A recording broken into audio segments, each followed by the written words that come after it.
Hey YouTube land, I just got done reading one of my friend's blogs on MySpace, and it's amazing.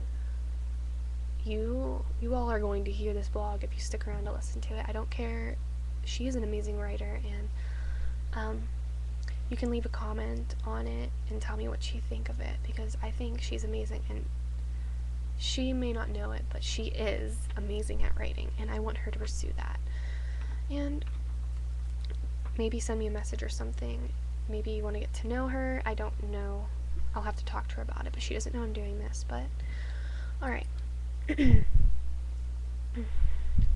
Two organs in sync. No one would ever think this melody was sweeter. Love, love, love. Love is what these two hearts say.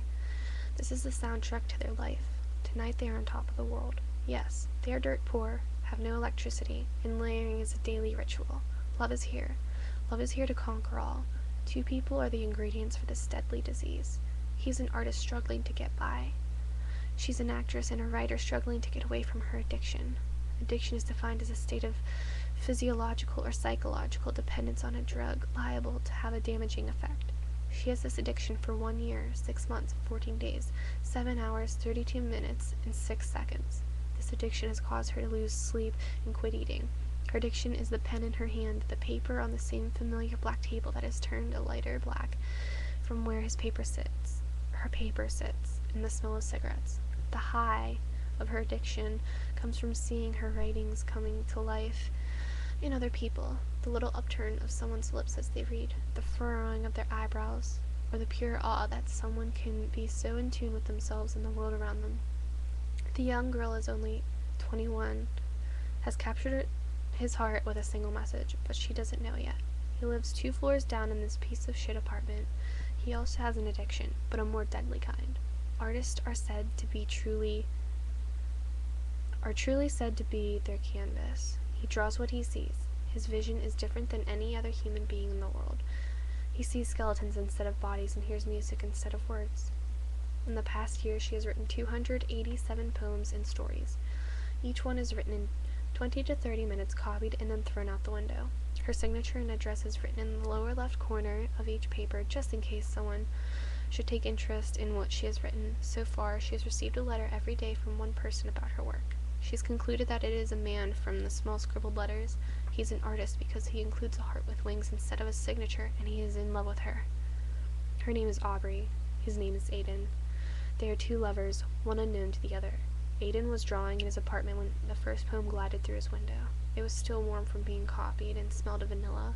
The poem was not too long, but not too short, just enough words to convey a feeling. The poem was entitled, Say Hello. Say hello to her for me. Say hello to the girl I aspire to be.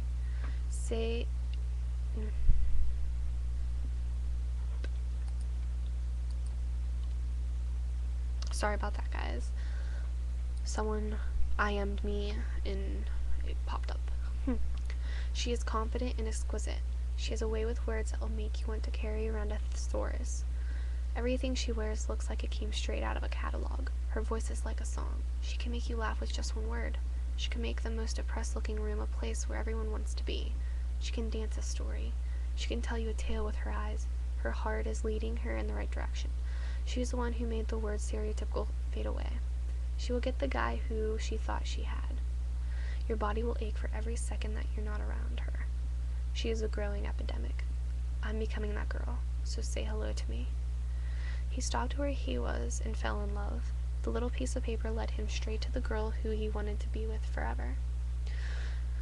Her handwriting was cute and messy. Her emotions were real, and he knew she was lovable.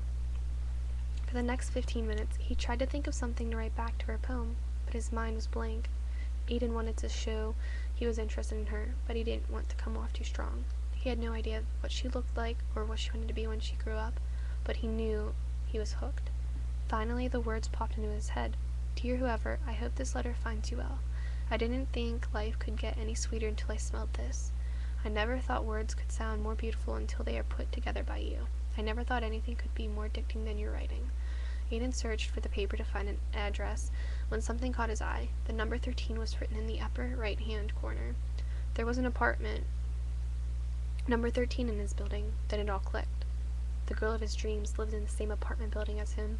How can it be that someone who I am just destined to be with has been invisible to me for so long? He thought to himself. With a pounding heart and legs that felt like noodles, he walked out his door into the stairs that led the way to her door. Walking on air is an expression often laughed at, but he truly did feel like he was walking on air.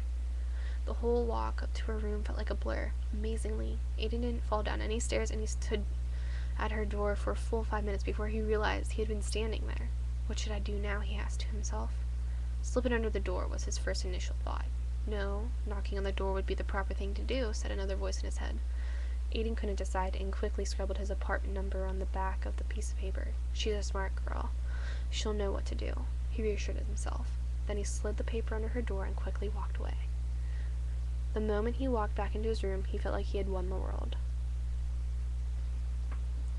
And that is all that she has written in her story, or whatever she wants to call it. Probably a short story.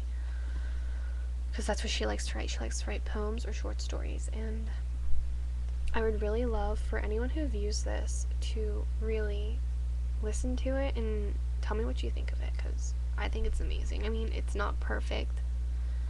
And she has even said this herself. It's what's written there. She's like, I don't really like it that much, but it's just something, and maybe I'll fix it. Though she doesn't really like to fix her work. But I'm rambling again. So, tell me what you think. Either a message or a comment. Be nice, please. I don't want your rude crap. Thank you.